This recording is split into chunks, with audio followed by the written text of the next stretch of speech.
Welcome inside the Hall of Fame. I'm Booker T, six-time world champ, two-time Hall of Famer. Got my man Brad Gilmore here with me, and guys, we are ready to do this thing. Like always, I want to thank everybody for stepping inside the Hall of Fame today, getting your champagne wishes and caviar dreams, man. We ready to roll. I'm feeling good today, man. It's been pretty much a slow news cycle, other than the CM Punk, Eric Bischoff talk, and we definitely got to get off into that.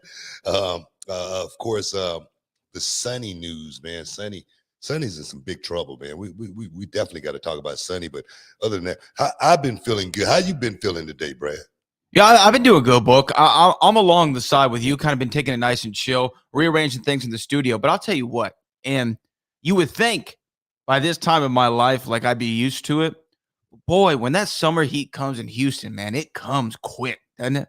Yeah. We had, cold front, boom, 95 degrees, 105 heat index. You like that humidity? Here's a little mo. Yeah. It's ridiculous.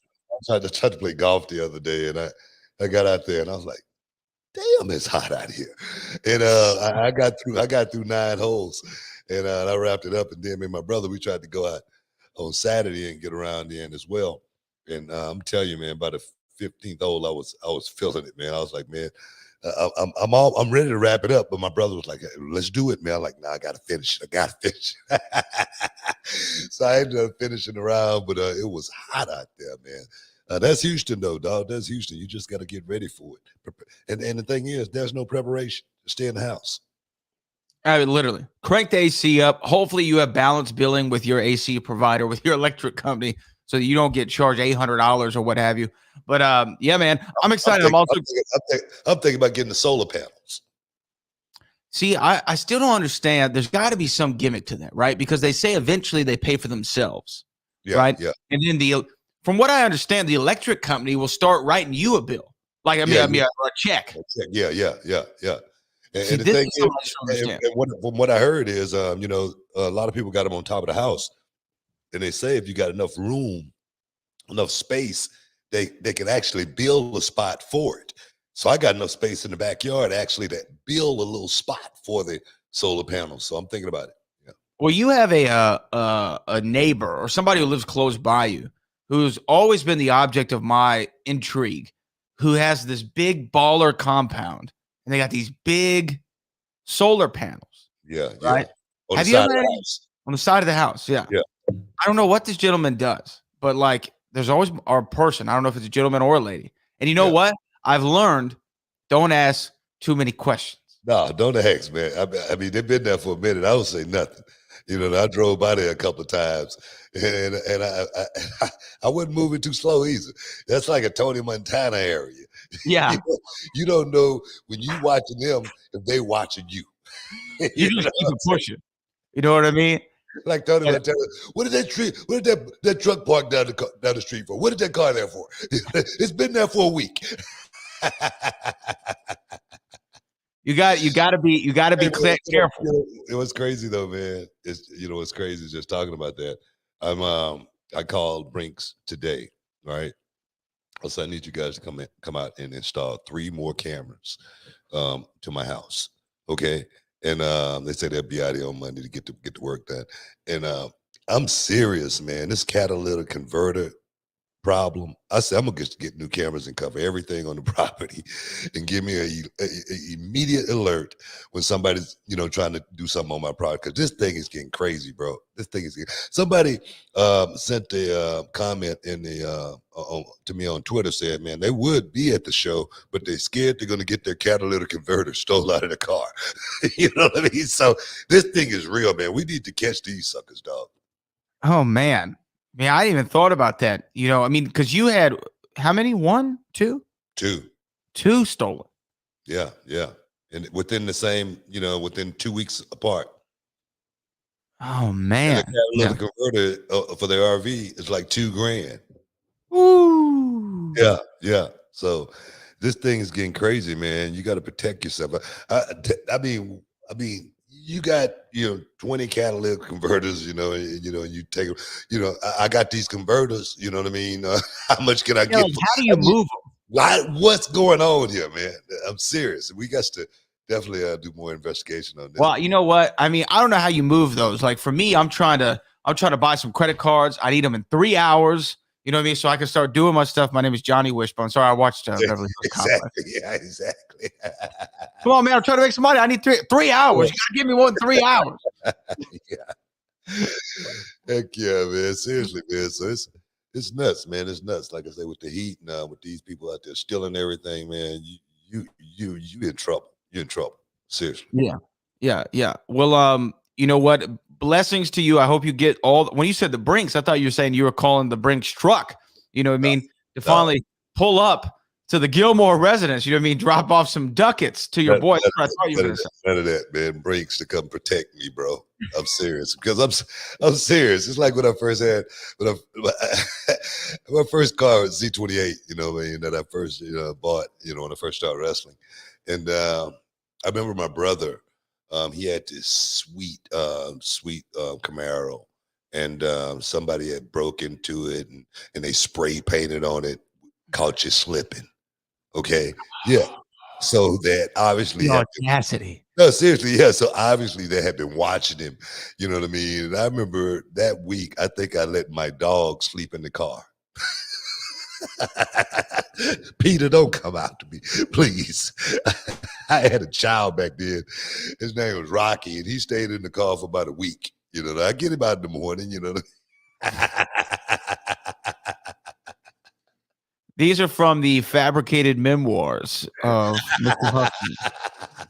Soon to a fiction for you. Food and water and everything, man. He was gonna stand. He was gonna be laying down anyway. But heck yeah, man. Oh man. Well, you know what? Again, if you're out there, be careful of your catalytic converters, but you can still come down to 10,000 M&F Lowry Expressway this Saturday, the Booker T World Gym Arena, where we're going to have some huge marquee matches leading into the summertime book, which is what we build to our Summer Champions. Like Summer Champions is around the corner in July, so this is one of those can't miss reality wrestling shows. Not just that, guys. It's a live TV taping. You know, come see yourselves on television and come support reality wrestling. What we're doing down there. If anybody in the chat that's in the Houston area, if you guys want some free tickets to the show, man, just put it in the comment and we'll make sure we hook you up, put your name down and set up at the door. So let me know immediately on something like that. I got my man Patrick Creighton definitely working hard for me right now. He's doing a ticket giveaway all the way up to Friday. So if anybody out there, Houston area, I know it is, surrounding area close to Texas City, guys, get with Patrick Creighton, get you some of them free tickets. Come check out Reality of Wrestling so you can get hooked. Okay, and then we'll see you there next month as well. So that's what we're trying to do, man. And I'm excited. I'm excited because I got a huge role to play on Saturday night. My man Gaspar Hernandez will be inside the square circle, and I'm gonna be right there at his side. I'm talking about barking out commands. I'm talking about giving expert tutelage. And if I have to get in the ring and actually, show them exactly how it's supposed to go, I might even do that come Saturday night. Whoa. You know what I mean? So rest assured, Booker T will be in the house come Saturday night. Don't miss out. Don't get shut out. We got to take a break, guys. You're in the Hall of Fame. We'll be back in a minute.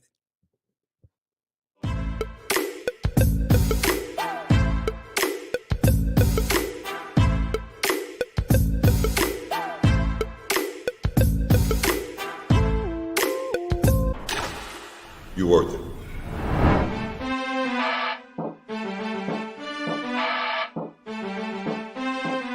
For 13 years, the King of Solar Screens has been an industry leader, and we proudly use 100% American-made products. Home of the $55 any size, any color solar screen. Well, what about arches? $55. What about circles? $55. What about rectangles? $55. Any size, any color, installed free. The King of Solar Screens, on time, every time. Now, can you dig that, sucker? Can you dig it, sucker? Welcome back inside the Hall of Fame, guys. Just chilling with my man Brad Gilmore, getting the work done. And the thing is, I wonder, where should we start today, man? Where should we start? You know what? There are a lot of places to start. Real quick, I want to give my man a shout out, DJ 1491, who said, I'm from up north and only been in League City for a year or two. Okay, welcome to the South. And this heat is killing me. Harlem Heat should have been named Galveston County Heat. Yeah, man. It's different. It hits different. You know what I mean? Yeah, It's different. It hits a little bit different, Galveston County Heat. I like the thought process, though, because I'm always about, trying to create something, like the skipper of Elix. I'm always coming up with something. But what we got? What we got in the chat, man? We got anything in the chat? Yeah, I mean, people all over the place here in the chat, but look, it is. Look, I see Daniel Price. I see James Jones. I see a few people already talking about it. Somebody was even commenting before we even started the show today about this CM Punk, about Eric Bischoff. For those you don't know, we'll catch you up. Eric Bischoff. Actually, put one of the questions up, because I've noticed lately.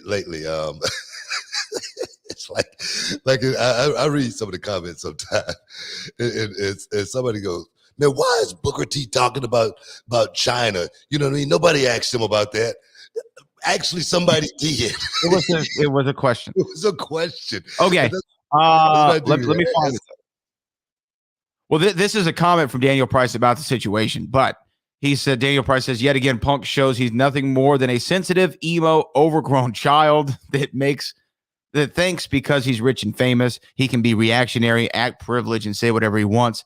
That is one side of the story. And then we just saw, where did my man go talking about Bischoff? And James Jones says, yo, Eric didn't diss. He just talked about growth, and CM Punk took it to a darker level. Look, for people who don't know, again, Eric Bischoff has been critical recently about AEW, and he had a podcast with Conrad. I wouldn't call it critical. He's made comments. He's had critiquing the show. He's had constructive criticisms. Okay, but I wouldn't call it critical. You know what I mean? Okay. Or anything like that. That's fine. That's fine. I mean, it doesn't have to be. It doesn't have to be critical if you don't see it that way. But this is what Eric Bischoff said yesterday. He tweeted a clip of his show with Conrad Thompson, 83 Weeks, and he said, better storytelling equals growth. If AEW ever wants to get the other 900 fans in the room, they need to stop booking for one small segment of the audience. And then he put the clip to him and Conrad, which then CM Punk responded by saying this: wrestling Twitter needs to stop amplifying all the old head, bad faith, bad take, carny dip S's. They had their moment in the sun. Let them die in the dark with their ego podcast. Quote me. Now, this led to, of course, Eric Bischoff responding and saying, okay, so I'm not Hogan or Savage. Daniel Bryan and Adam Cole, they're not the outsiders. I see the parallel, but this is totally different. I'll go ahead and say it. People can quote me and they'll be pissed off, but this is bigger. And that was a quote from CM Punk that Eric Bischoff responded with, saying, how is that working out? CM Punk, of course, calling WCW smaller in comparison to what AEW is doing. So let's start there. You say Eric's not being critical. I think it's a critique. It doesn't necessarily mean it's a negative critique. It's just saying, look, if you want more, this is from his experience in the 90s when he was running WCW. This is what you should do. Don't book for one side of the audience, book for all sides of the audience, which honestly, at its face and at its core, is a completely fair critique, right? And I think that you could even critique WWE with certain things, of expanding the audience, right? And not doing it the same way. That's fine. I do think CM Punk took it, to another level that he didn't need to. He could have respectfully disagreed. Yeah. But what do you think? Well, I think Eric Bischoff, like I say, was just making a comment more than anything. And it was his, those are his thoughts about the wrestling business, that wrestling company. And for him to be able to say that on a show that, people, want to hear about, I think is, it's open for Eric Bischoff to actually do that. I don't think Bischoff, he didn't throw anybody's name out or anything like that. He was just talking about the growth of that company and how he thinks, from a managerial perspective, we may need to get there. And that's trying to reach out to everybody. And a lot of those people that he's talking about are kids, which a lot of times AEW pretty much, they don't cater to a lot of kids. They cater to their core audience, and that's fine. But for CM Punk to come back on him the way he did, and then not just to come back on him, that was a blanket statement. Yeah. Okay, that wasn't just at Eric Bischoff. That was a blanket statement. And me personally, I'm about calling people out to their face. I'm about saying something. If somebody got something to say to me, say it in my face, or say it directly to me. Direct that quote to me, and we'll talk about it when we see each other. Or I'm always down for a celebrity fight or anything like that. No, I'm serious. I'm dead serious right now. I know you are. No, I'm dead serious. If somebody got something to say it. Don't try to say it underline. You know what I mean? Almost like people on Twitter that you can't see their face and they're just talking. Say it, and say it directly to those people that you're talking about. Because I'm 57 and I got a podcast.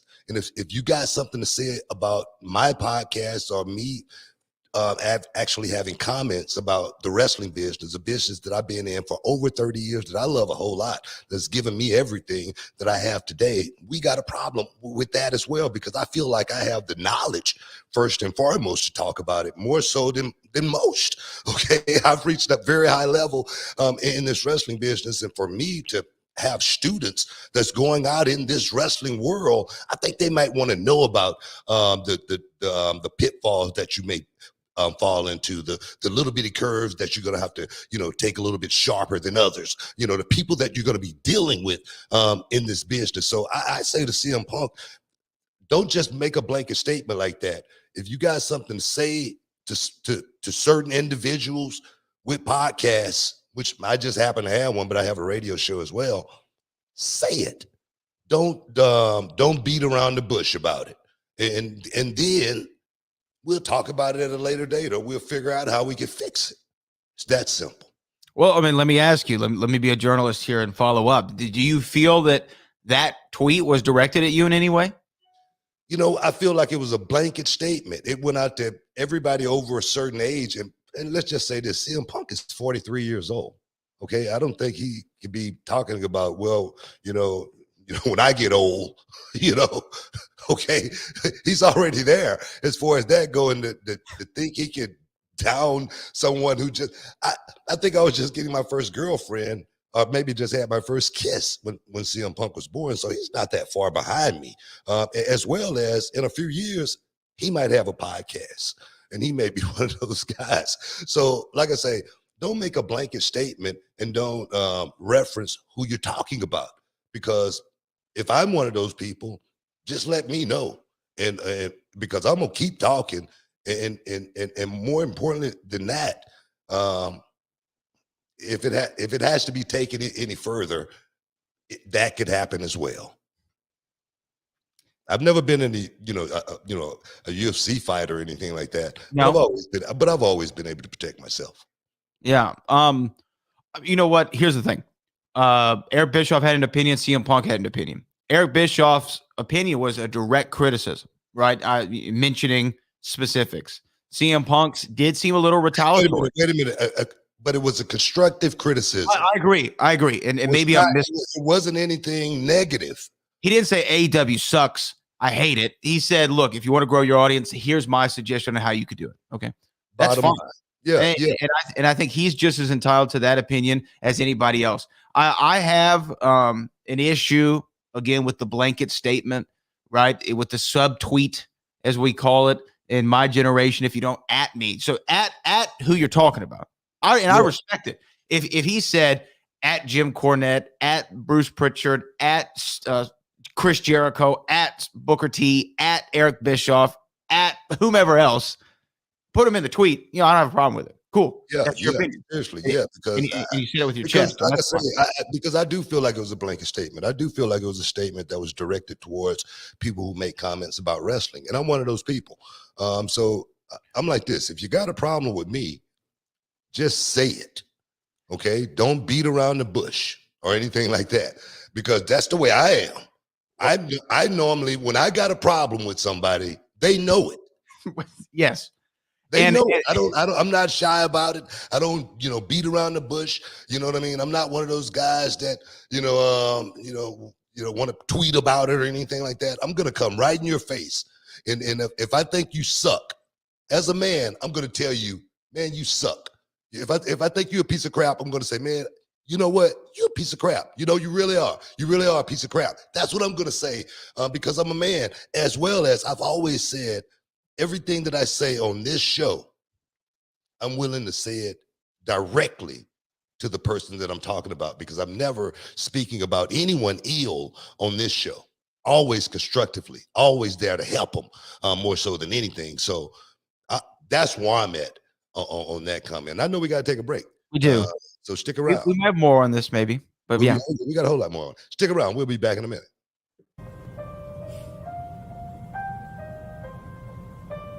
They always want something from you. And yes, they are willing to take it. But I remember when I was a boy, those long trips, those long fishing trips, some of the best times of my life. Those cool mornings and those late summer breeze. Come in. Guys. You want to see us? Yes. I did. I wanted to see you. I needed to ask a question to you, Hefe. You do great mechanic work. Yes. Claro que sí. Well, I need a vintage 90s model. Worked on. Perhaps some work under the hood. Transmission problems. Claro que sí. Yes. It can be done. Yes. It can be done. It can be done.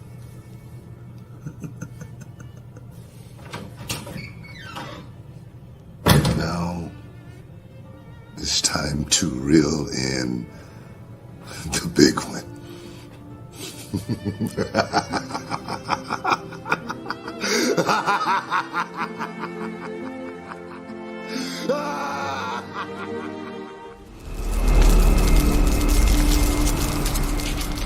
Can you dig it, sucker?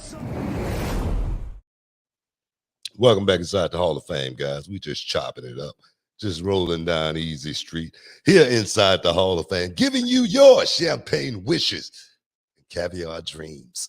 What we got, Brad? What we got? I know we got more. Yeah, I mean, we were talking about obviously this stuff going on with CM Punk. Eric Bischoff, CM Punk put out a tweet that kind of threw shade, if you will, fired a shot directly at Bischoff and indirectly at several others that we just talked about in the last segment. Kenny Williams says Punk needs to show respect even if he disagrees, which is kind of where this comes to me is like, don't call somebody a bad take, bad faith, old head, carny dip ass. You know what I mean? You could just say, Eric, completely disagree with you. We are appealing to a bigger fan base. You know what? If you want to have a conversation about it, let's have a conversation about it. Like, to me, I can respect that. You know, I don't respect slugs, especially behind Twitter. And look, CM Punk's fire. You know, maybe if you run up on him, maybe you got to throw something at you. I don't know. He might try to double leg you the same way he did Mickey Gall. You know what I'm saying? He might try to go after you. But as far as I'm concerned, I did think that he approached the situation the wrong way. I think it's this. I just don't appreciate the blanket statement. And then he said at the end of it, you could quote me on that. So obviously he was pointing at not just Eric Bischoff. It was a blanket statement. Mm-hmm. And my thing is this: if you got a problem with Eric Bischoff, you point it to Eric Bischoff. But if you got a problem with everybody who got a podcast, that's an older guy. I'm one of them. And me personally, I'm a little different than most. Most guys may not say anything about it. Most guys may not, it may not even rub them the wrong way. But for me, I'm still very, very confrontational. I'm still one of those guys that I know I could defend myself until my heart stopped beating. I know that. And when someone says something like that, they obviously got a problem with what people are saying. And my thing is this. I'm going to talk because that's what this is. This is a show about talking. It's a show about answering questions. This is a show about opinion. And it's a very opinionated show. So, but it's not to diss anyone at the same time, but to throw a blanket statement out. You need to back it up. You need to back that blanket statement up, as far as I'm concerned, because I'm gonna be talking about stuff. And if you're lumping me in that group, name me. That's all I'm saying. If I'm in that group, damn it, and I feel like I am, name me. Say the name. Yeah, I mean, look, and there's nothing wrong with it. And let me say this too, because I am a fan of the in-ring product of CM Punk, right? Like I think that he adds something to that AEW show.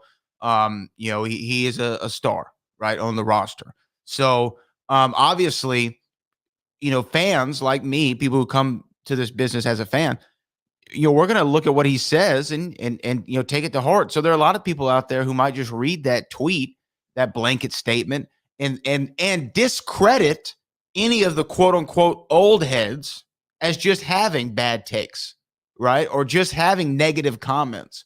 When I don't know, did you watch the clip that Eric put out? Were you able to watch it on Twitter? I didn't watch it. Because honestly, he was just talking about marketing, really, more than anything. And how to appeal to a casual fan. It was a 2-minute clip that wasn't really negative at all. Do you want to hear it, or do you just want to take my word for it? I mean, I take your word for it. Okay, yeah. So it wasn't negative at all. It was just, hey, look, you're appealing to this 100. WWE tries to appeal to this 900. I'd rather have 90% of the wrestling audience than 10% of a hardcore wrestling fan. Which isn't a bad thing to say. Like, it's not a negative comment. It's as simple as if I had something to say about a person, just say for instance, an AEW wrestler, but I didn't say anything about that wrestler, and I just put a blanket statement out there, and it sounds like I'm talking about everybody.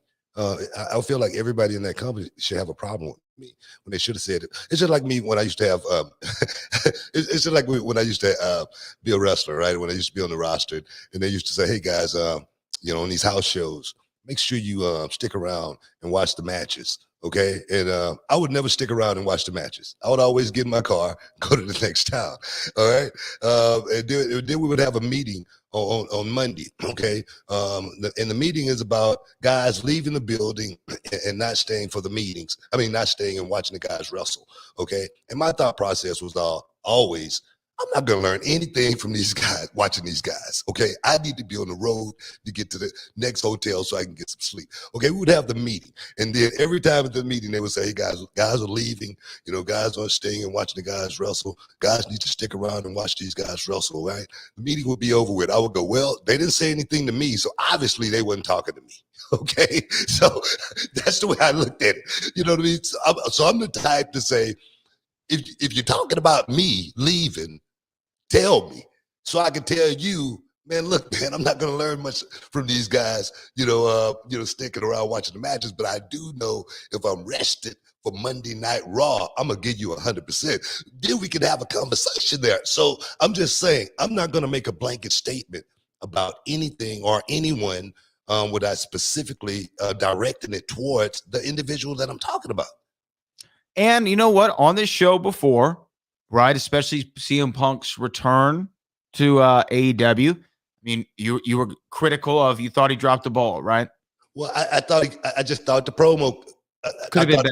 I thought it could have been better, but that wasn't a jab or anything like that. That was me there again, thinking about my young wrestlers, thinking about coming back, being in that moment, and really, putting the spotlight on, taking advantage of it.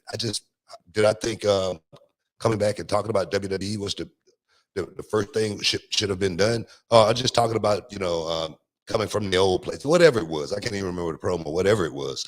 I just thought it could have been so much more of a fan fest, a freaking mob going crazy. I'm talking about one of those, parties where they be jumping in the crowd. Like it could. That's what I'm thinking about. Okay, so that's what I'm thinking about here.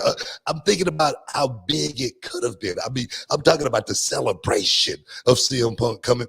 I'm thinking grandioso, man. I ain't thinking about no moment to where it's gonna be anything sad. We finna take AEW to another, stratus. That's what I'm thinking about when I think about this business. And when I talk about that, it was a constructive criticism, but it wasn't a slight or a jab or anything negative towards CM Punk comeback. Because what did I say on Sports Skeeter was the biggest moment of the year? CM Punk's comeback. Bottom line. So I'm talking from a professional perspective only, not personal. Expert analysis, right? That's it. Callie Toenail says, "What up, fellas?" Bischoff said because Punk can win a scripted fight, he thinks he can win a real one. That was good. So there's no way he. I think that came after all the talking. Yeah, started. I think that Which I don't know if that was said. I didn't hear that, but I'm taking your word for it. I saw that too, but it's not even something that I'm thinking about this from a realistic perspective because I think that's the way I look at it. If it was tennis, or if it was boxing, or if it was baseball, and if it was a Hall of Famer, someone who had been through the trenches and that did it, and they had a talk show trying to, just say, for instance, Roger Federer, and he's trying to teach young people about tennis, and he's talking about the critiques that certain tennis players make. If that tennis player that's playing that game don't take his advice and run with it, okay, fine. That's their prerogative. But I don't think Roger Federer is saying anything that is not right, perhaps, because he's been there. That's it. I mean, like I said, you get a great baseball player, same thing. He's talking about the game and he's talking about this guy's stance, and maybe if he changed it up and did a little bit different, just like when we talk about guys just doing moves, it might help them. If that young player don't take that person's advice, okay, that's fine. But if he do take it and it work, he might be able to tell some other young guy what somebody did for him. It's that simple. And that's why, like I say, the blanket statement, for me, it didn't sit well at all, because I'm one of those guys, and I'm going to continue to talk about this business that I love so much, because I got a wrestling school, I got a wrestling promotion. It's a small wrestling promotion. It's called Reality Wrestling. We got a show coming up on this Saturday, man. You don't want to miss it, because it's going to be on. It's called Breakout, looking for the next star of professional wrestling. And it's going to be right there, 10,000 Emmett F. Lowry Expressway, bell time, 7 p.m. And like I say, I will be there doing my thing. And that's what people need to understand. Like him, need to understand that I'm not just talking, just to be talking. I'm talking because a lot of people listening, more important than anything. And the thing is, I'm gonna keep talking. I'm gonna keep talking, and I'm gonna keep talking because compose and just keep on walking, Jack. And here's the thing, and and this is a blanket statement out to everybody. YouTube commenters, Twitter trolls, and the like. I've known Booker now for about a decade, and if you don't think he's going to keep the same energy that he has right now, if he sees you, there's stories out there that you could just Google. I'm gonna leave it at that. But if he sees you, just expect it. It's going to come back. It's called a receipt in our industry, and it's coming to you. Hey, I'm gonna speak on it. That's just the way I am. Rob Van Dam, like I say, one of my best friends. We rode together. I can't remember what happened. He goes, "Look, you're very confrontational, man." I go, "Yeah, I am." You know what I mean? And because I always want to test myself, and I'm not trying to test myself in this situation right now or anything like that. But I just feel like there again, that blanket statement literally it spoke volume. It really did. Because me personally, I don't know where it comes. I don't know where it come from, personally. But that's another story. Stick around. You're in the Hall of Fame. We'll be back in a minute.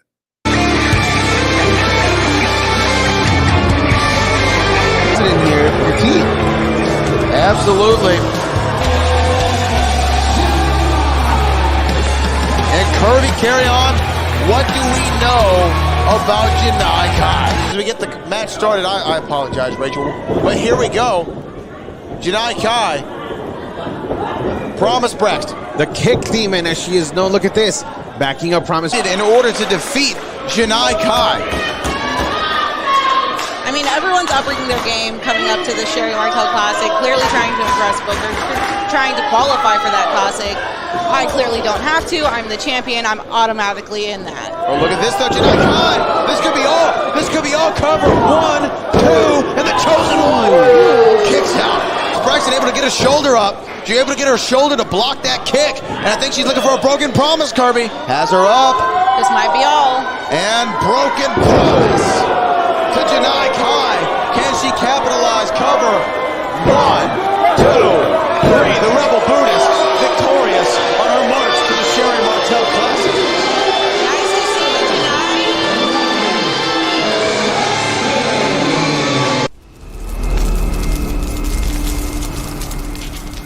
Can you dig it, sucker?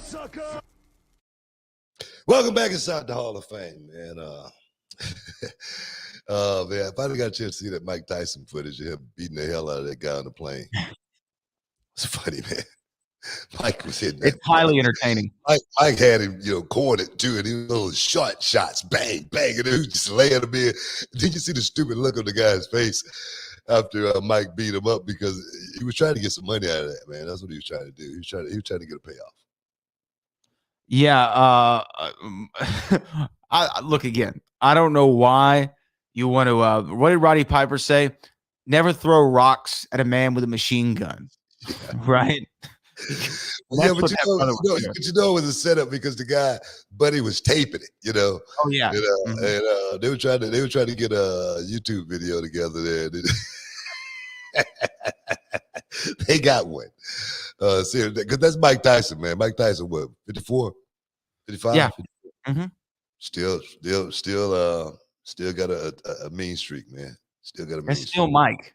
That's still Mike. Still comes out, you know what I mean? It still comes out every now and then. It seems like, nature and the beast, I guess. Nature and the beast and the man. We got the super chats. We do. We do this from Jason Marone, who says, time to reel in the big one.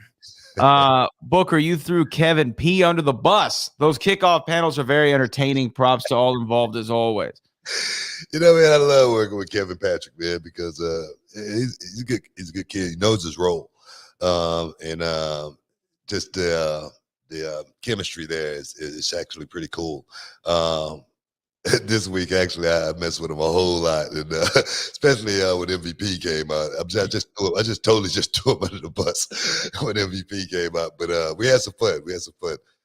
But stay tuned, guys.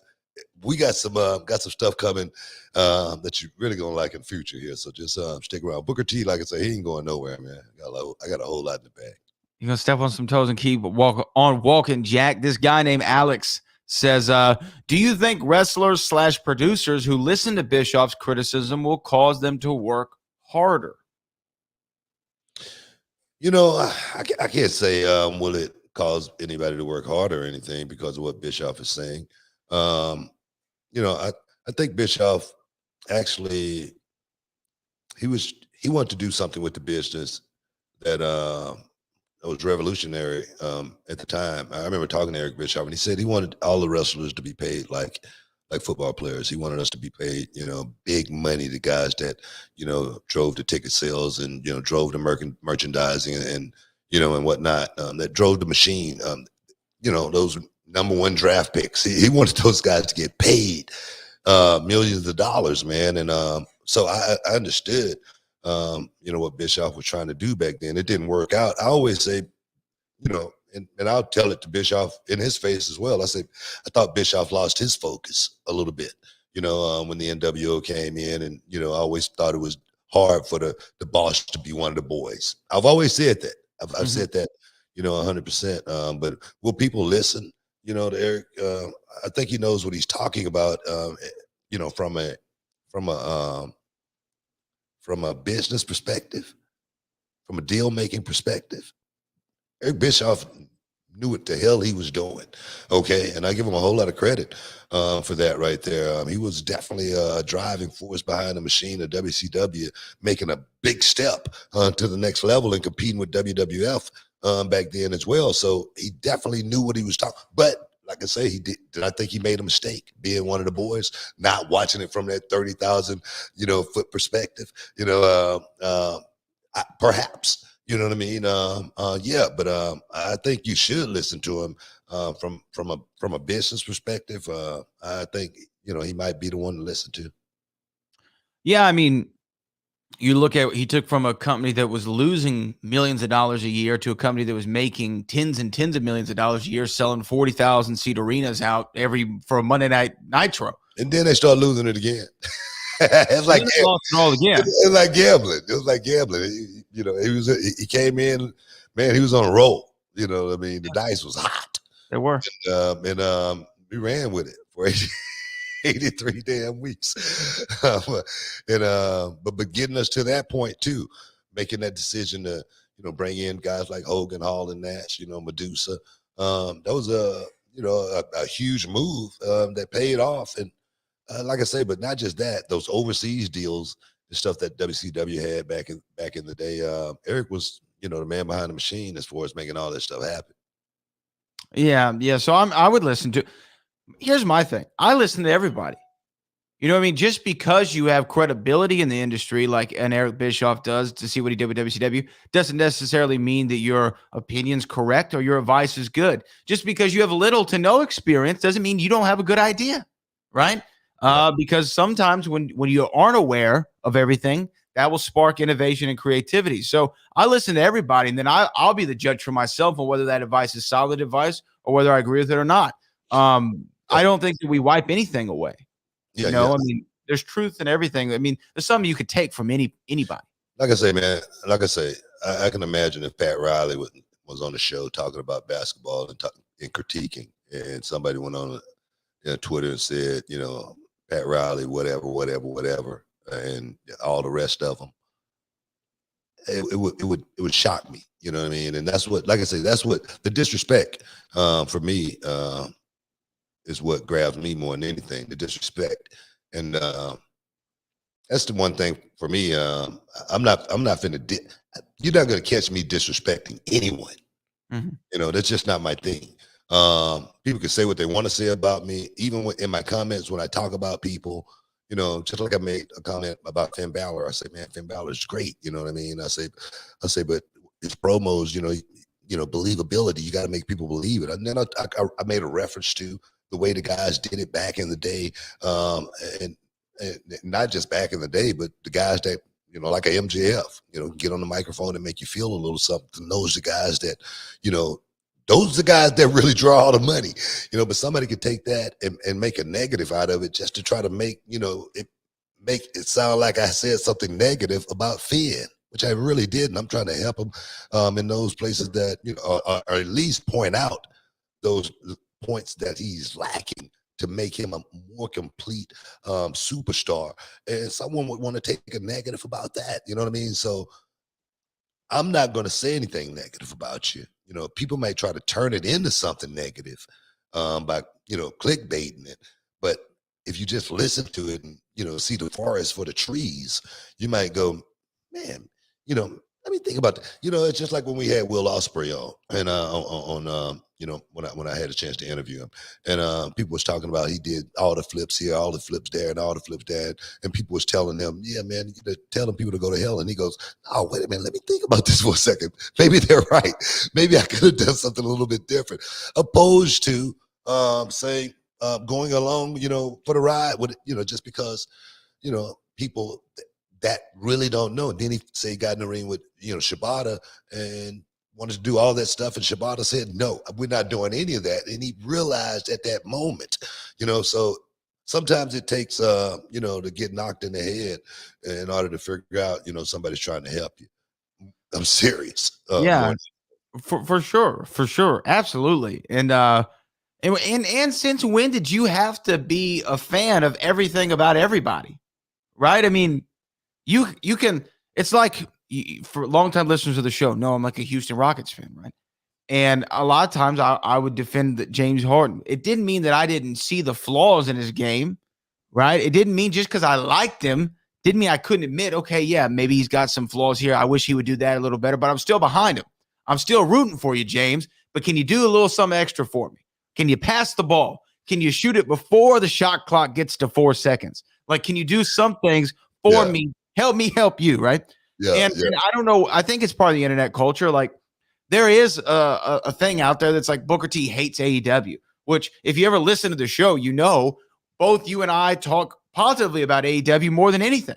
The only thing that you ever do is, hey, man, I would do this. I wouldn't do that on free TV. I'd say that for pay-per-view. Oh, you know what? I thought he could have talked about just AEW instead of talking about WWE. It's never, God, this show sucks. Not one time. Do anything right. Not one time have I ever gone there, because it's not for me to critique that show that way.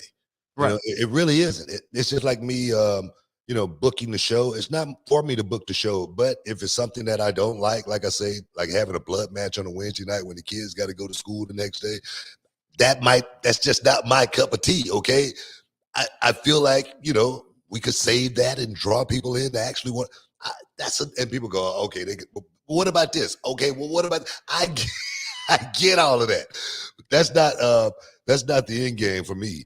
To sit around and try to look at all of the bad things everybody do or anything like that. I'm just, like I say, I'm one of the types that really want to see this business grow.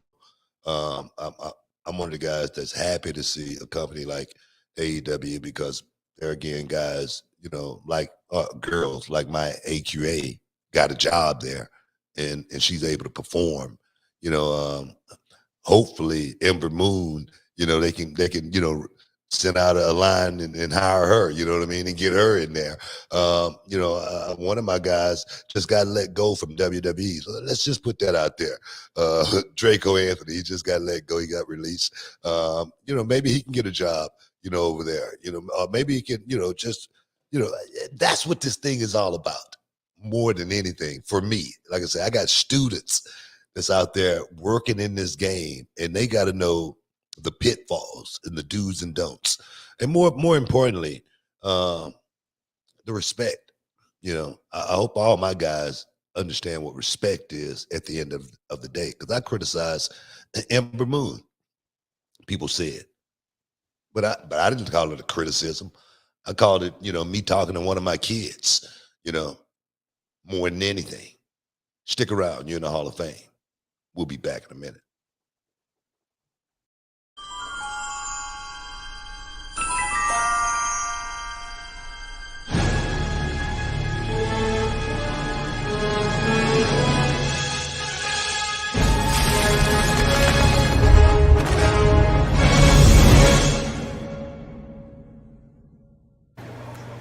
the Indies for a couple of years, and for me, I could not take that experience back for anything. I mean, learning how to wrestle in front of 6 people and trying to draw emotion out of people who maybe just by happenstance came across the show, but to work with conditions where the ropes some are too tight, some are too loose, some of the rings had big dips in it, trying not to trip over the canvas, and just having that experience of working in all these different, every ring was different at every indie show that I did, and so to know that I have to put on a good show regardless of the circumstances, even if the ring doesn't show up and I have to wrestle on a gymnasium floor, hoping for the best, it really, really helped shape my ability to be able to think on the fly and made me who I am today. What's up, this Booker T, 2-time Hall of Famer. I know you're checking out the Shine, checking out the Gloss. I want to thank you guys for checking out Row on YouTube. Hey, don't forget to click and subscribe to check out all the latest content right here each and every week. Now, can you dig that, sucker? Can you dig it, sucker? You're listening to the Hall of Fame. Here's Booker T and Brad Gilmore. Welcome inside the Hall of Fame. I'm Booker T, 6-time world champ, 2-time Hall of Famer. Got my man Brad Gilmore here with me. And man, we just ready to do this, man. Ready to talk about the real deal, man. Sunny is up in Houston. It's hot here. It's hot. 97 degrees, Book. Yeah. But I'm feeling good. I'm feeling good. How you feel? First of all, you feel good? Yeah, you all right? I'm doing great. I'm doing great. We're a day away from that big reality wrestling show going down to the World Gym Arena. So I mean, look, I love being there live at the best seat of the house. So yeah, I'm excited. Oh, it's sunny, man. In the city of Houston, but that's not the sunny I'm talking about, man. Yeah, it's sunny and you're not subtle. Tammy Sitch, man. She got into an accident, man, a car crash, and unfortunately, someone lost their life due to having a heart attack, um, pretty much simultaneously. And now she's in a whole lot of trouble, man. And that's one thing about this thing, this business. It could send you down a road that you really don't want to go down. That's why I really appreciate the A&E documentaries, even some of the Dark Side of the Ring, just so young people can really understand what they're getting themselves into, as well as this fame and stardom. Of course, it's really cool. It's really cool. But if you do not keep it in perspective, if you do not know how to manage it, it could take over your whole world, man. And just because you're going to become famous, and a lot of and I'm talking to a lot of my young kids right now that come out of reality wrestling. My Zeta Ramirez as well, AQA right now. The Roxy's, the Roxannes now of the world. When you become so-called a superstar, man, they're gonna be coming at you from left and right. All right, they're gonna be offering it to you. It's gonna be an all-out party, and if you do not know how to manage that and literally know how to stay focused, I'm talking about keeping blinders on. You're gonna fall into those traps. You know what I mean? It's gonna be a time, where the drugs come out. You know what I mean? It's gonna be the time where the person want to party and they want to party all night and they want to drink all night and they want to do everything. But trust me, everybody that I've seen in this business, every one of them that burn the candle at both ends, they end up in a bad place. And that's what Tammy's going through right now, man. And the thing is, it's unavoidable, but like I say, that's what those pitfalls are that I talk about.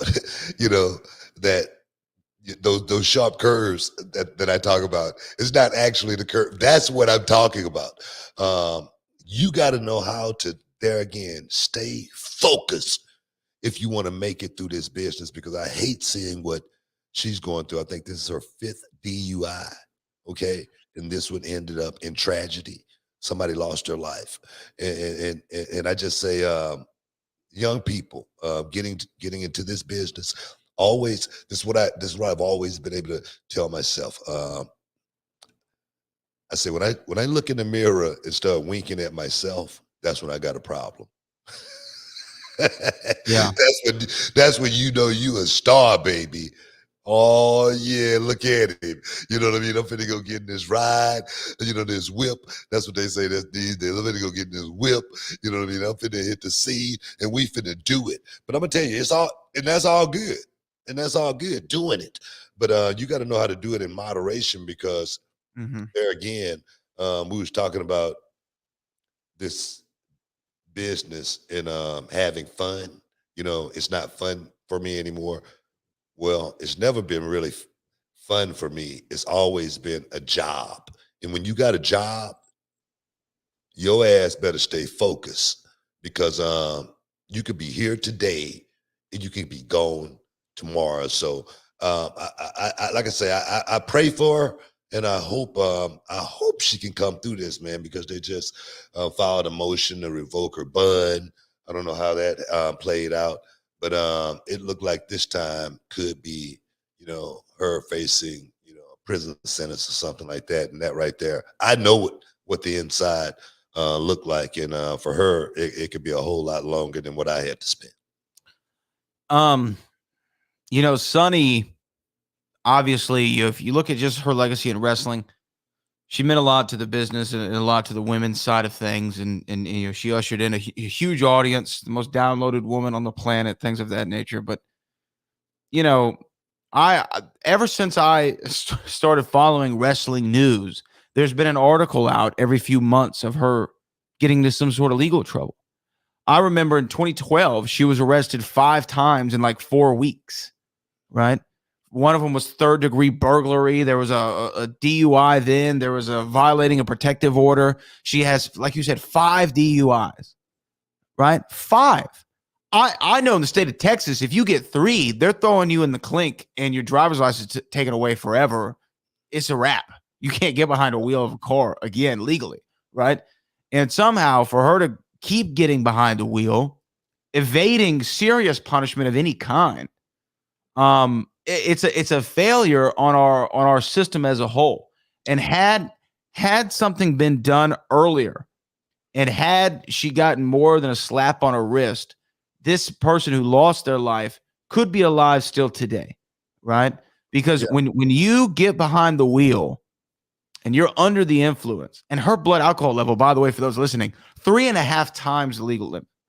So it's not like, oh, she just, stopped in at the local Mexican restaurant at the cantina and threw down a couple margaritas, right?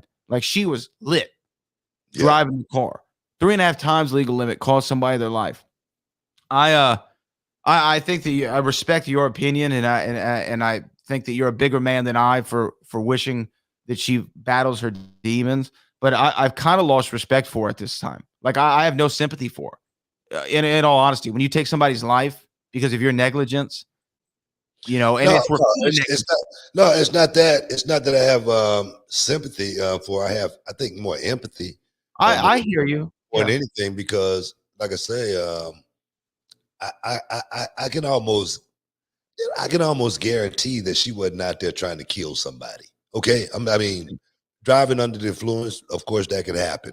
But when you sick, and that's what they call that. They call that a sickness. Okay, they call alcohol addiction a sickness, and I've seen the effects of it. As far as when you want that liquor, man, you're gonna get it.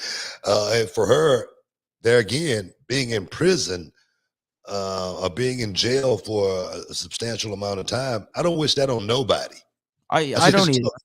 I just don't. I don't wish that on.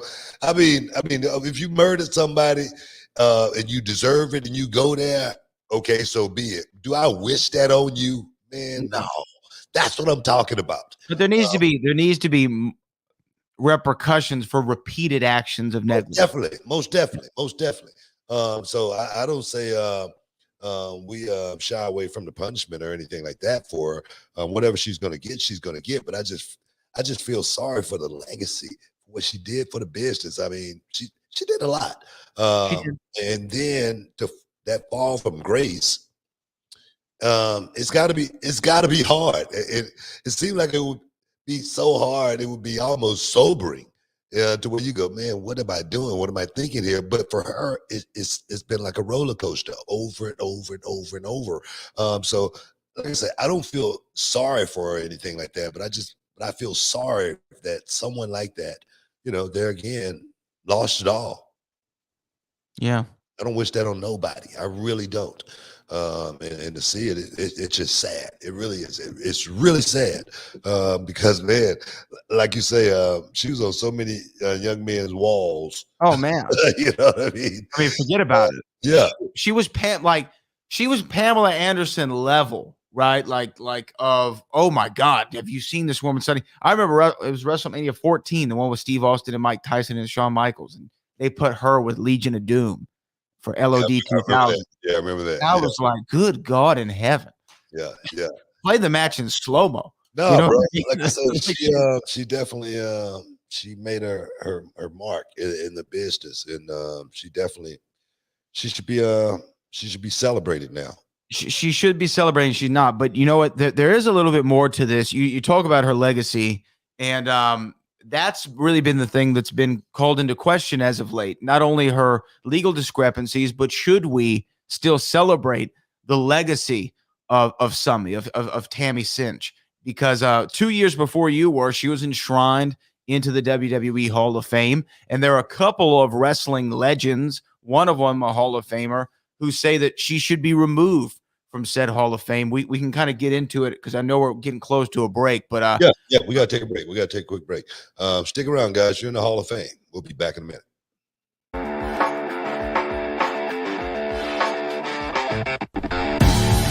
My name is Dan Miller, and I'm trained to be a professional wrestler here at Reality of Wrestling. Professional wrestling has been part of my life for as long as I can remember. Growing up, I would have the toys, I would have matches with stuffed animals, I had a little paper championship. I always had that voice in the back of my head saying, can you do this? Can you really be a pro wrestler? And one day that voice got so loud, I just had to know. So I did my research, and I found that Reality of Wrestling is the best training ground in the whole country. You could sit down and turn on the TV every night of the week to watch pro wrestling, and you'll see someone who got their start in this ring. Reality of Wrestling teaches you everything you need to know about the business, from putting together the ring to putting together a TV show. This is a place where you can come and work on your fundamentals, work on your body, work on your interview skills. This is a one-stop shop for everything pro wrestling. If you have that voice in the back of your head, now is the time to find out if you have what it takes here at Reality of Wrestling.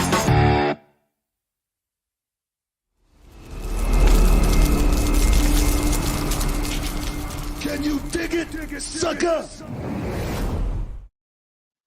Welcome back inside the Hall of Fame. I'm Booker T, 6-time world champ, 2-time Hall of Famer. Got my man Brad Gilmore here. We just chopping it up, man. Just chopping it up. But what we talking about there as far as Tammy Cinch, of course, fatal car accident she's been in, and lost his life. And now, of course, it's a lot of talk online as far as should Tammy Cinch be in the WWE Hall of Fame. I think that's where we were going. What you got there, Brad? Yeah. There's a couple of prominent voices in wrestling. One of them, a Hall of Famer, who says that she should be removed. Bill DeMont, who wrestled. Bill DeMont's in the Hall of Fame. No, Bill DeMont's not in the Hall. Oh, what are you talking about? Bill DeMont's not in the Hall of Fame.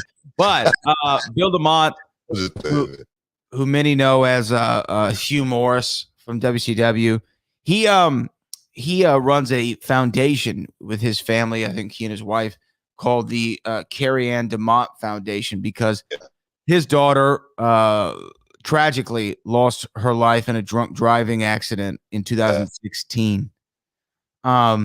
They put out a statement, and their statement read as thus on the Tammy Cinch situation. They said, when do we start holding people accountable before they kill themselves or somebody else? When do we decide as lawmakers and judges that we do not get to decide who should and shouldn't be punished? When do organizations speak up for everyone, not just for influential cases? And Bill later on essentially calling for Tammy to be removed from the WWE Hall of Fame, which he was inducted in 2011. Mark Henry, a Hall of Famer who is now with All Elite Wrestling, backed Bill DeMont up and saying, I completely agree. This is a difficult one. And I'll be honest with you, it's very difficult because there are people in the Hall of Fame I think we removed Hogan at one. They removed Hogan at one point, right? And Hogan went back in after his whole issue with the racial sex tape thing, right?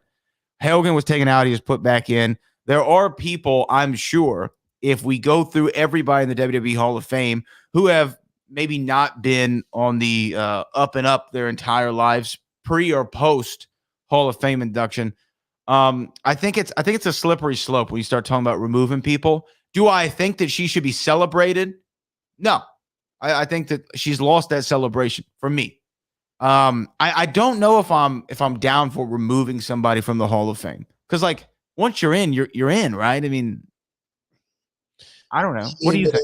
Like you said, they took Hogan out. They put him right back in, though. Yeah, they and put was him he back. ever? I don't know. I mean, did you ever look at Hogan as not a Hall of Famer? I never thought about it. Really. Right. Oh man, in this situation here, man, I can't even I can't even state how hard it's got to be for Bill DeMott. Okay, Mhm. um, I'm sure that's something that he wakes up with every day, every day for the rest of his life. That's something that he's gonna have to wake up with. So I can't even go there because and him having his feelings and views about what should happen. Uh, I get it. I understand it. Oh, I 100. do too. So I'm not gonna sit here and like I say, downplay his feelings or anything like that. As far as Tammy being removed from the Hall of Fame, that's gonna be one for debate.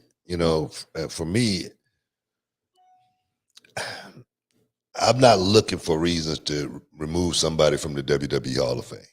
Okay, that's just me personally.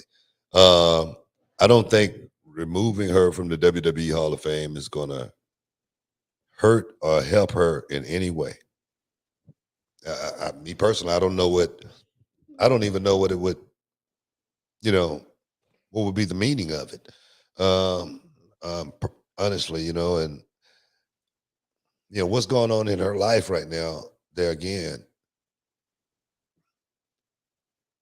people can say what they want to say about it, but I do know alcoholism is something very, very difficult to kick once you get on. I mean, drugs in general. You think crack addicts can jump off crack, at the drop of a hat? Heck, no, it's not like that. I've been around drugs my whole life, and I've seen it destroy people. I've seen it ruin people. And the thing is, the people that was using the drugs, they could see it ruining them as well, and they still couldn't stop taking it all the way to the grave. I can't tell you how many people that I know that's in the grave because of that. So I think I don't know. I look at it a lot of different ways. You know what I mean? Because there again, we talk about how Sonny should, at this point in life, she should be celebrated. Okay, but it's a reason why we're not celebrating her because of all of the stuff that she's gone through, and she's put herself through all of that stuff. Seem like it's honestly, God forbid, thank God it hasn't happened. But if Sonny was one of the names that came up as one of the people that we had lost over the last few years, no one would be surprised. No. Not one person. Not one. So, I get it both ways. Yeah, I mean, again, to reiterate your sentiments about Bill DeMond and what his opinion is, I think his viewpoint, his feelings, all of that completely valid in this situation, right? You can't take away anything that he's saying. And again, like, I think that we've already taken her out of the Hall of Fame. You know what I mean? Yeah. Like, her name is mud. Honestly, you can't bring her name up without thinking of all the negatives, and perhaps one day, she can overcome that. I don't foresee that, but stranger things have happened. So in all honesty, she's already out of the Hall of Fame. WWE's not going to be put out any packages celebrating the legacy of Sonny right now. Yeah. You know what I mean? Like, it's hard. It's a hard one. I just think when you start taking people out, it's a slippery slope. Yeah, that's what I was saying. Like for me, I'm not gonna go down that road where we got to start thinking about what someone is going through in their personal lives to take them out of the Hall of Fame. Not putting someone in, is one thing. I get it. You know what I mean? But when someone is in to remove them, kind of hard. Right. Yeah. Perfect example is Pete Rose or Roger Clemens, right? They aren't in the Hall of Fame. They're never going to be in the Hall of Fame because of the issues off the field or, on the field, however you want to look at it. Sonny's already. But question is, should they be in? And if they were in, would you have taken them out? Because Great question. I think Charlie Hustle, my man Pete Rose, should be in the Hall of Fame. I think he got caught gambling. They should have kicked him out, but they shouldn't have taken him to the Hall of Fame. That's the way I would look at it. Right. Yeah. Yeah. I think that he should be inducted still. Like like to me, okay, we can look past it because his stats say something else. Right. Now, Roger Clemens and our Hall of Famers who are our potential Hall of Famers who are on the gas, that's a harder one, right? Like, how do you have a Hall of Fame that doesn't have Barry Bonds in it, right? Like, but at the same time, I get it. But again, if Bonds was in there and then this stuff came out afterward, I don't take him out. Exactly my point. He's already there. I see it the same exact way. Yeah, I see it the same. It's difficult. But I get it. Like, again, people who are calling for it, I understand it. Like, I totally get it. There's probably a petition that goes around every 6 months trying to remove somebody from the WWE Hall of Fame. I mean, really? Oh yeah. Don't worry. They tried to get me.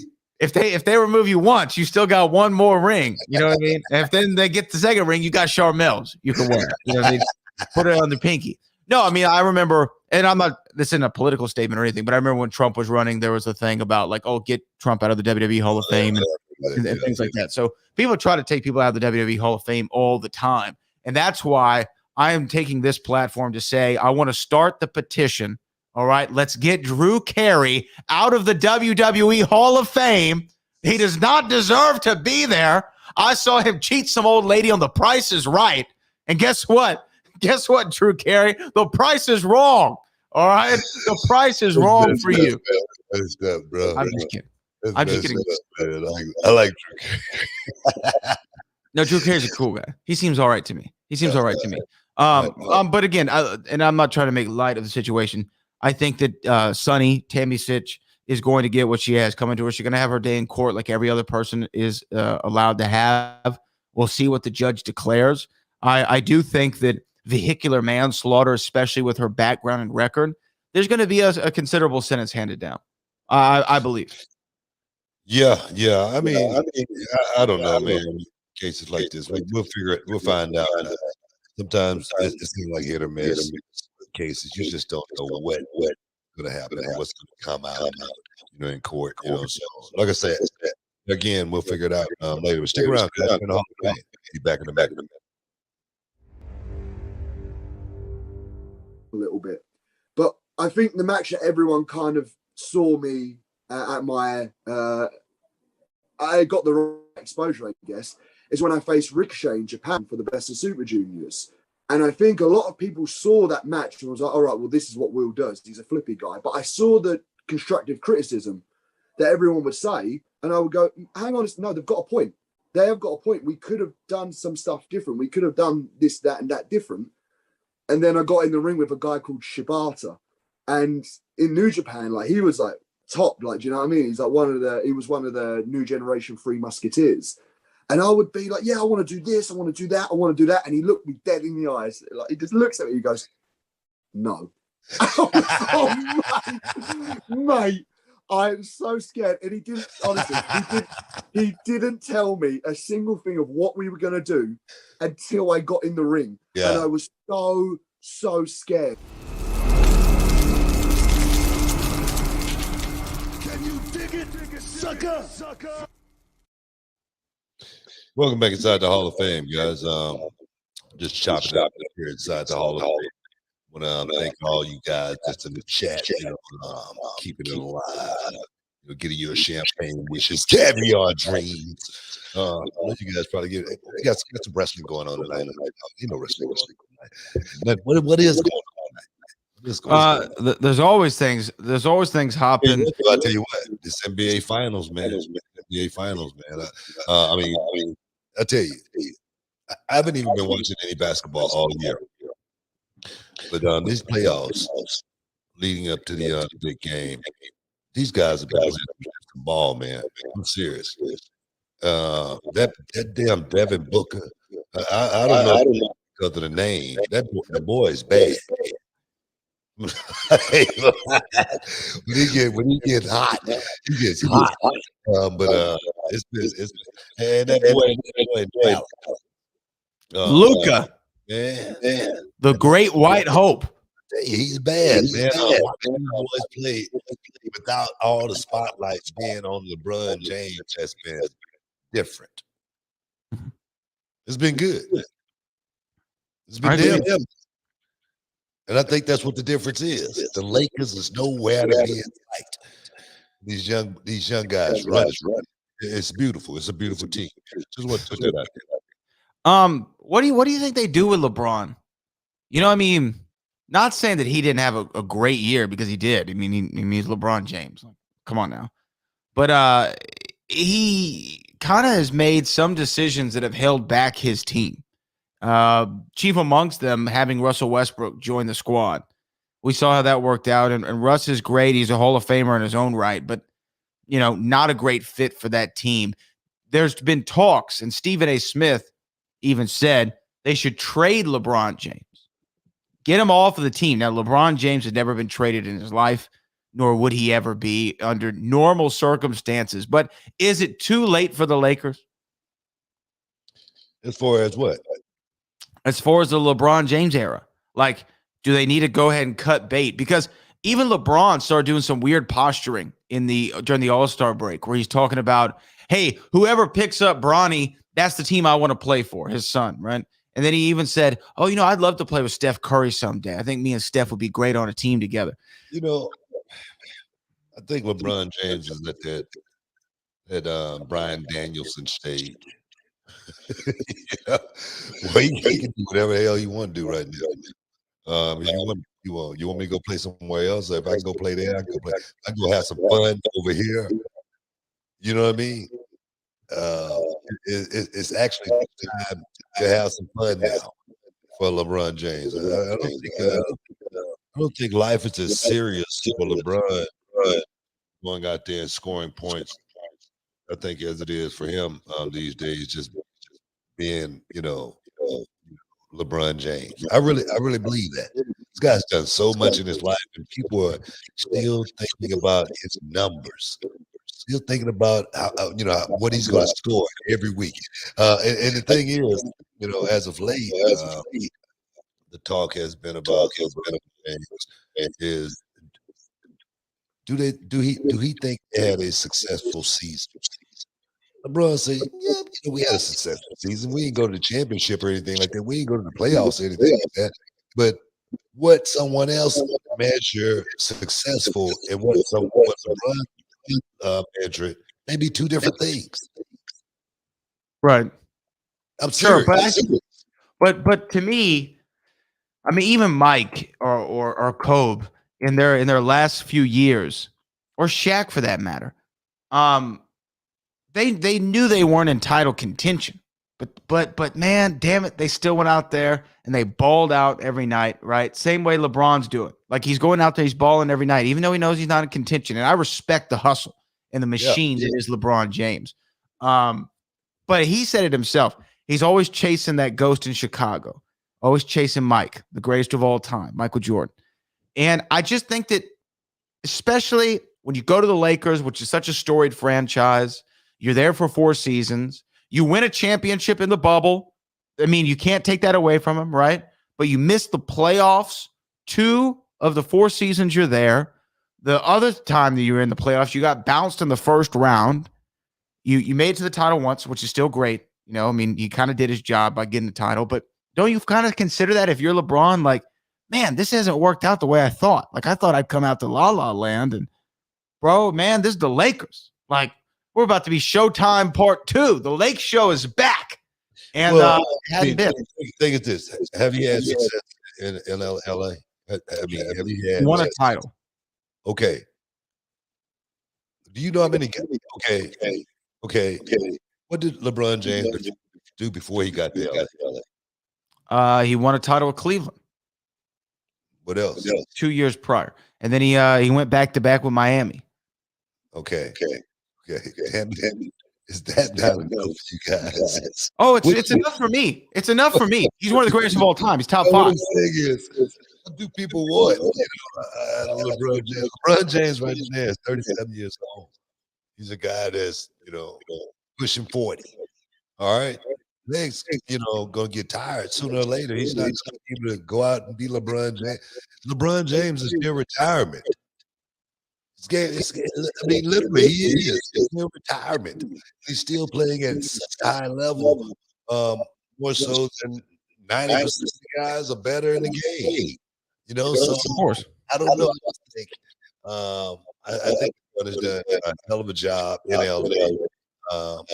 Not having a guy like AD be able to stay healthy first and foremost. Thinking about having play that season hard all year without a support. It's hard, bro. That game is all about. Yeah, I'm with you. I think Book, you still okay? You're still there. Yeah, I mean, I'm totally with you. I think my screen froze for a second. But and look, LeBron's legacy is solidified. It is. So for that reason, it's like, if I'm Rob Pelinka and I'm making the decisions for the Lakers, I got to start thinking about the future. You said LeBron's past almost their retirement age, right? I mean, he's getting close. He's getting closer and closer every year. We've seen him in the last couple of years go down with injuries, which never happened to him before. When do I cut bait? Like, do I pay this man another 30, 40, 50 million a season? Or, because he sells tickets, LeBron sells tickets. He always will. Do I try to eye toward a championship and use the greatest trade piece in the history of the NBA to try to get some young guys and some young talent? Hey man, it's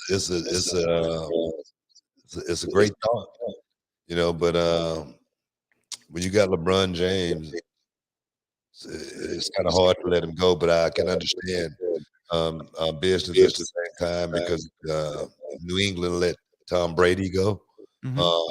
I wouldn't be surprised by anything as far as that.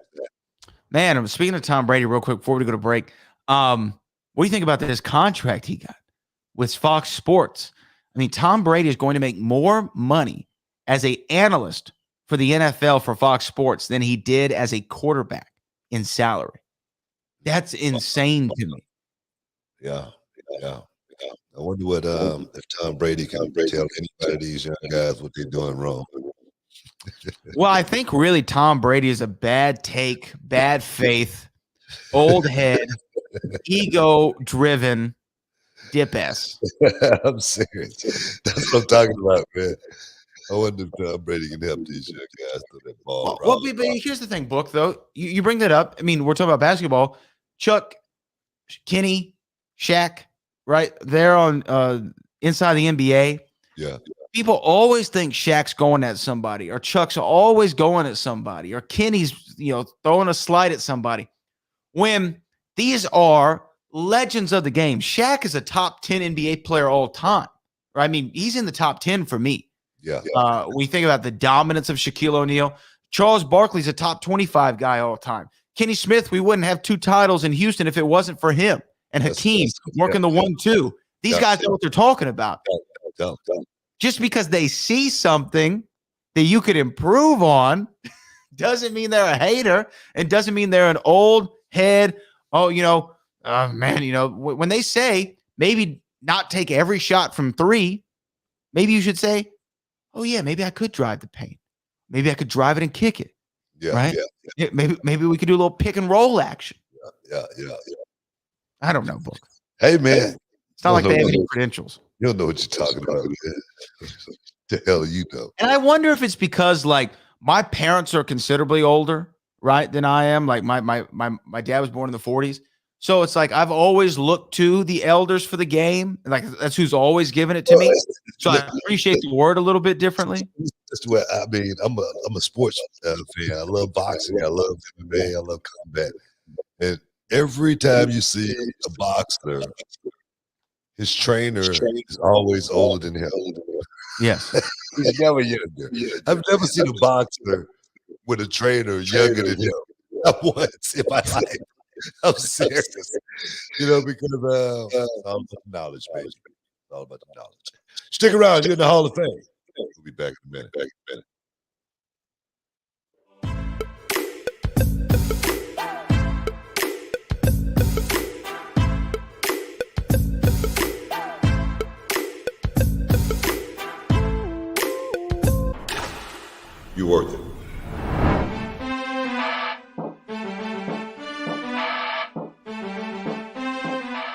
Walker Texas Ranger handles the bad guys with a roundhouse kick. I'm Jim Walker, Walker Texas lawyer. I handle the insurance companies with a roundhouse kick to the wallet. If you've been injured in a car, truck, or motorcycle accident, give me a call at 713-552-1117 or visit my website at walkertexaslawyer.com. You'll be glad you did. Why would you call anyone else?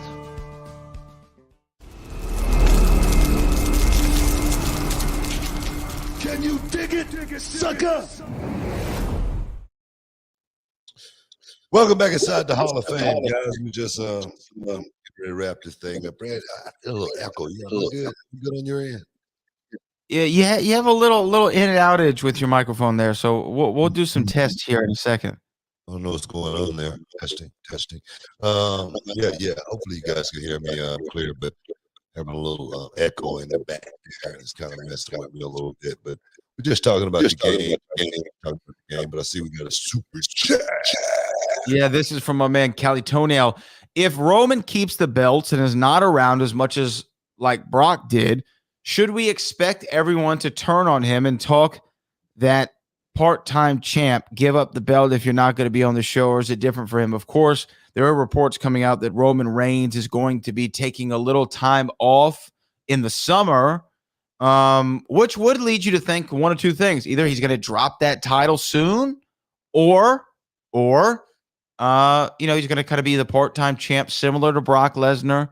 I don't know, Book. I mean, what do you think? What do you foresee happening?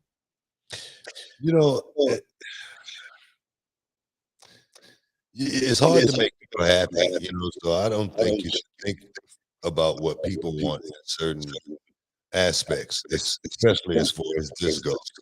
For one moment, people talking about wrestlers work too damn much, and now when he's going to take some time off, they said he's just a part-timer. Which one is it? You know what I mean? You can't have both. And for me as a promoter, if I can protect Roman Reigns and preserve him, because he is a guy that I feel like is a high marquee guy for the company, why wouldn't I do that? So as far as that go, I really don't care what people think as far as them being a part-time guy. What was that second part? I mean, if they would turn on him, are they going to? You know what? They probably would. Because there again, the fans a lot of times they want what they want, and then again, maybe they want. Maybe WWE fans, are different. Cody Rhodes that because they hated going out of AEW. Now they seem to love Cody. Yeah. I mean, Cody will have. I'm sure eventually people are going to be like, Cody Rhodes. They put the title on him too quick. They've ruined Cody Rhodes. Now he's world champion. They did it too quick. Yeah, I'm sure. You're right. You're 100% right. That's what I'm saying. That's what I was saying. And somebody quoted me, misquoted me anyway. When I was talking about the fans want to take over the show sometimes. You can't think like that because the fans, it may just be a few thinking that way, but sometimes the masses look huge these days when you see people on social media commenting. Yeah, absolutely. And let us know in the chat, by the way, if Booker, your mic sounds better to me now in my ears. So let us know in the chat if you still are hearing any issues with Book. Does it sound better to you? Yeah, a little bit. Still got a little bit of slight echo, but I can hear myself. Okay. We'll figure it out. Yeah, I think that with Roman, look, if there's anybody who deserves a little off time, right? I mean, guy's been running since he came back. From his kind of hiatus after the pandemic. Yeah, and he came back at WrestleMania or SummerSlam 2020. That's kind of he's been every week on top as the champion, no breaks all the time. And to me, Roman he could take time off, and I'm not going to turn on him. I mean, I think that there's a chance, though. They're doing a big stadium show, SummerSlam. There's going to be a lot of people there. If there's ever a show to do it, you got to drop him on before Mania. It would be SummerSlam. He can take his little hiatus. Maybe we do something later on in the year. And, we're still hoping for next year's WrestleMania for there to be that big match with him and Rock. And him and Rock doesn't need the title. Look, man, I'm not okay. I'm not going there. Okay, let's not even go there. If Roman takes some time off, damn it, he deserves it. He deserves it. Bottom line. Bottom line. I mean, that's where I'm at too.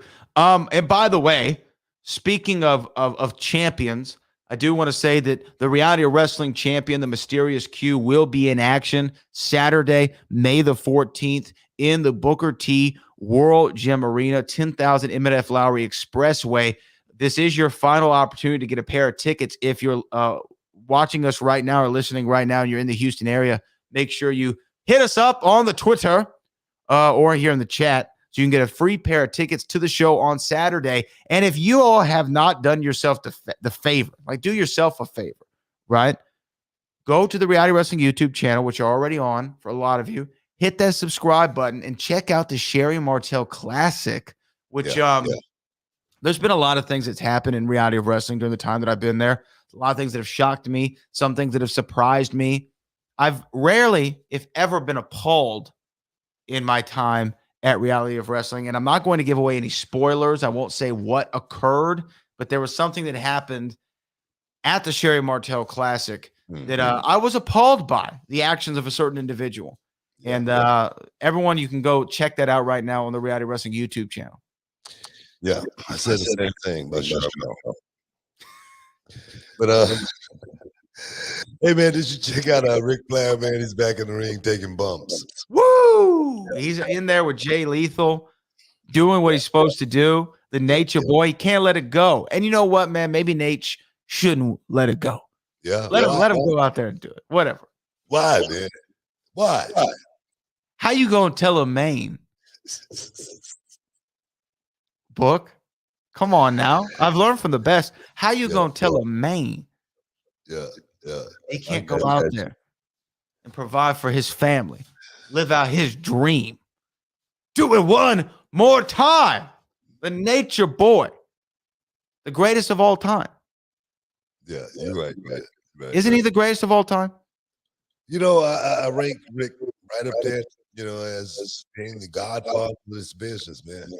He's been the guy that, when I watched back in the day, coming through Houston wrestling, Houston Coliseum, Ric Flair, he was what they would call, that's the real boy right there. All right. And that's what everybody, that's the real boy there. And he was the real deal. He made you look at wrestling and respect it. The way he did it, from a promo perspective, from a ring perspective, from being in shape, bump taking, everything, man. He was the real boy.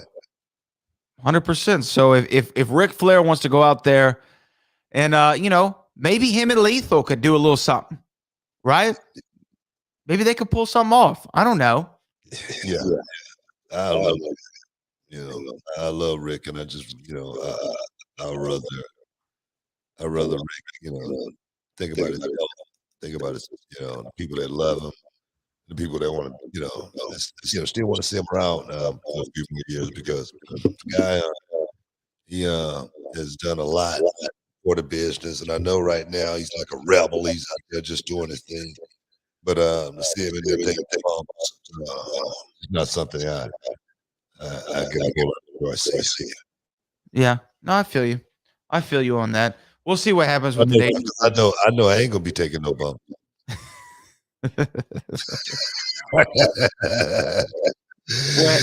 mean, you're gonna be selling all night long. I won't be taking no bumps.